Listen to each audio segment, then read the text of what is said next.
we didn't take this trip across the American Southwest as a vacation.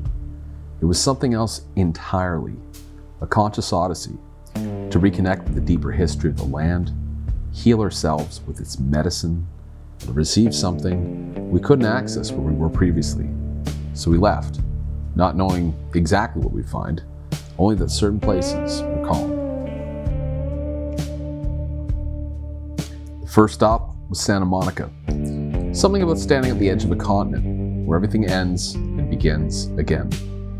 Long before this became the bustling Art Deco wellness corner of Los Angeles, the Tongva people were drawn to the waters deep beneath the ground, not just to live, but to renew themselves. It was a fountain of youth. And standing there, you can feel why. It felt like a reset, like arriving at the edge of opportunity, or an invitation for something totally unexpected to emerge. From there, we moved inland, out of the ocean, into the desert. A landscape that strips everything away. In Joshua Tree, time doesn't move the same way. It stretches and distorts. What you thought was solid starts to loosen. Time itself pulsating at a variable rhythm, distorting space in psychedelic ways. Joshua Tree wasn't peaceful. It felt precise, like something was being transmitted, not in words, but in temporal fractal patterns. Sedona was different. This desert amplified everything that was stirring within our souls. Deep-seated emotion, ancient tension, patterns completely hitting this lifetime. There's nowhere to hide in a place like that. Only deeper layers of yourself waiting to be seen. By the time we reached New Mexico, it didn't feel like we were discovering new places. It felt like we were remembering something lost, something embedded in the land itself. This place is where human presence stretches back thousands of years, where ancient settlements still stand. Not far from structures designed for a communal, regenerative future. Places like Earthship Biotecture headquarters, where architecture begins to mirror living systems, and the past and future start to overlap. Finally, there was Austin, the last stop on our trip in the heart of Texas. Austin didn't feel ancient, and it wasn't quiet. It felt electrically alchemized, like everything we had moved through was asking to be expressed, to take form, to become something real. This trip was taken to receive a transmission we couldn't predict, that certain places on Earth don't just hold history, they activate it, they reveal it, your role within it, and sometimes they even ask you to carry it forward. What you just saw was a trailer, a small taste of our recent journey to the southwestern US. We had some life-changing land activations, deep personal healing, as we enmeshed with various PowerPoints. You see, when you work with land energies consciously, the patterns that are running in you, they stop looping. Or patterns that have been playing out for a long time and resolving at a slow rate, they resolve quickly because now they have an exit point. It's like there's a harmonic match with the land itself. That's right. And one thing we have noticed in these adventures that we've gone on is that is exactly what ends up happening. So we feel this intuitive pull to go travel somewhere. And what's really happening is there's some subconscious pattern within ourselves that is wishing to be expressed, is wishing to be released. And when you're drawn to these land masses, it begins to bump up against that. And you'll notice different physical, mental, and emotional symptoms, we can say, start to come up for review and for clearing. And so when we work consciously in this way, instead of pushing it down or not paying attention to it or coming back home and you're sick and not sure why, you can actually resolve it while you're in this location. What we've noticed is that there is this harmonic signature in each landmass. And in this harmonic signature, it is holding both a resonance to the subconscious shadow patterns, but also what is out of alignment with harmony in your body. So yes, you will notice those subconscious patterns coming up, but you might also notice different organs and parts of your body working to vibrationally align in that harmonic resonance with the land, so you can be expressing that signature throughout your body and just how it plays out in your life.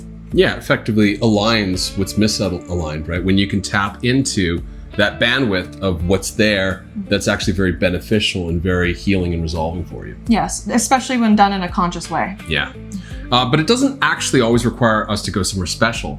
So a recent story is, I was in Maui, we did this big trip. I was out on the west coast of Vancouver Island. Like, these are power points.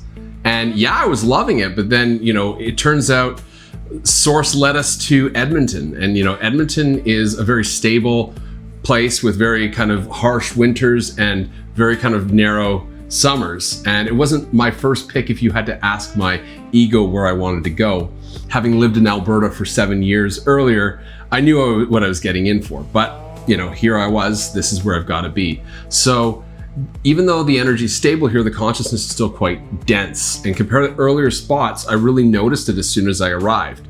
And when I arrived here, I was immediately hit with I don't want to be here right now. I need to get out of here. I need to do something about this. So what did I do? Is I stopped, I paused, I went back to my coherence atlas, which is basically a way to help you find coherence within yourself and within wherever you are based on the biomechanics of how you work energetically.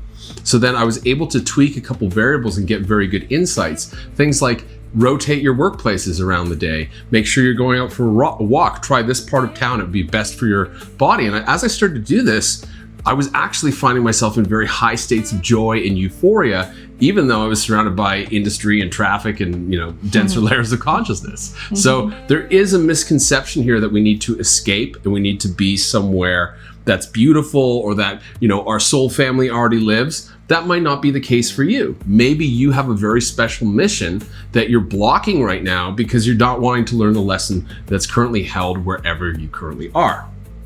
And so Amber is going to share a little bit about some of the processes and steps that she takes when resolving land energies, whether that's where you are or where that's where you're traveling on your grid work missions, pilgrimages, and conscious travel. So something that I've come to understand over time is that we're not randomly drawn to places. A lot of times we are feeling called to go somewhere because there's a resonance. There's a resonance within our being subconsciously that knows if we go to a certain location, we are going to receive something with the land. So that to me is always a positive, even if sometimes we feel we go somewhere and it wasn't as positive experience or you get sick. It's really because there are things shifting within your being. So the way that I do this, if we could try to put it into steps, is working with the land consciously. So instead of traveling unconsciously, just going and having strict plans and doing things that have to be on a time schedule, it's more so creating this intention. We're listening, first of all, to the call. You feel called to go somewhere. So then you just need to take action and make that happen. Anytime I've done a trip, I felt the call. I was just like, I don't know how the money's going to come in, but I know I need to go here. So it will just come. And guess what? It comes every single time. Before I go, or even when I arrive, I really set a really simple intention. And the intention doesn't have to be complicated. I just set this intention of, I am being called to this location.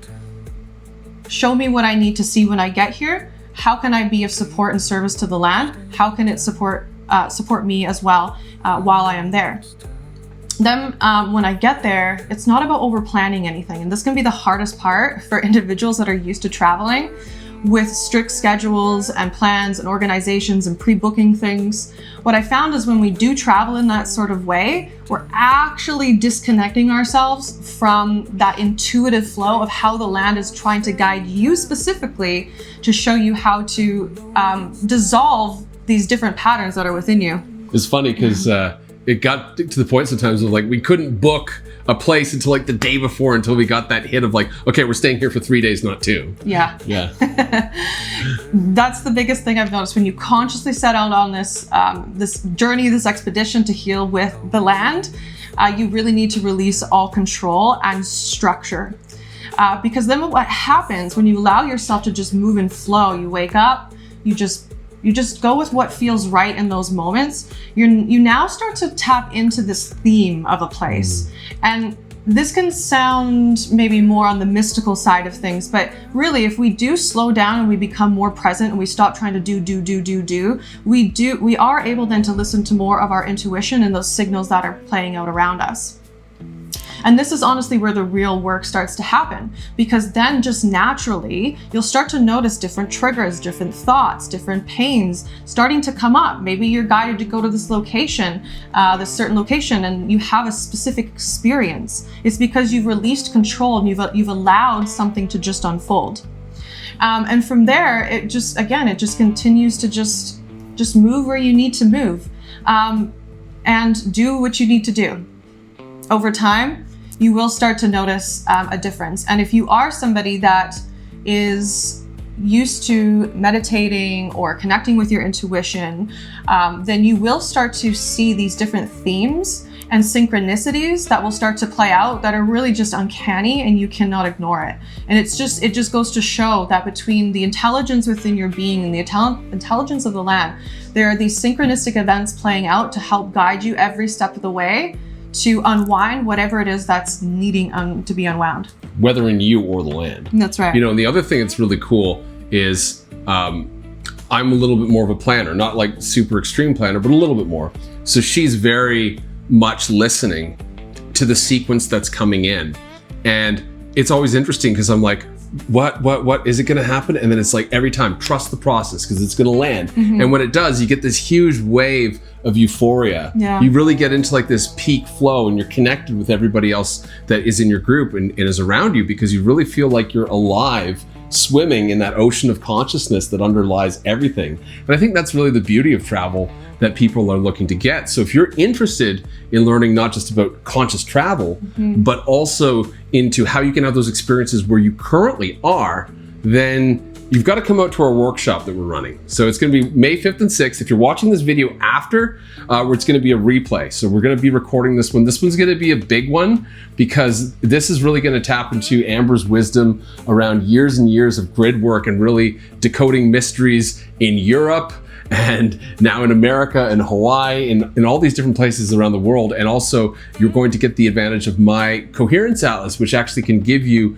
based on your design and your blueprint and your phase of life, which places are going to work best for your energetic signature. So it's a very powerful combination for those who want to use travel to heal, to activate, to get those codes. If you feel like your soul is in all these different parts of the world, there's no better way to do this than travel. So this is going to be a really fun workshop, and you got to come out to it, because after these 2 days, you're going to basically be leaving transformed in your relationship with where you are, and you're definitely going to have more clarity if and wherever you should be in the world at this time during this great transitional fire horse year. So catch up the workshop is in the description below, and yeah, I look forward to seeing you there. Or if you're watching the replay, you can feel free to do that and then just send us an email afterwards letting us know how you enjoyed it.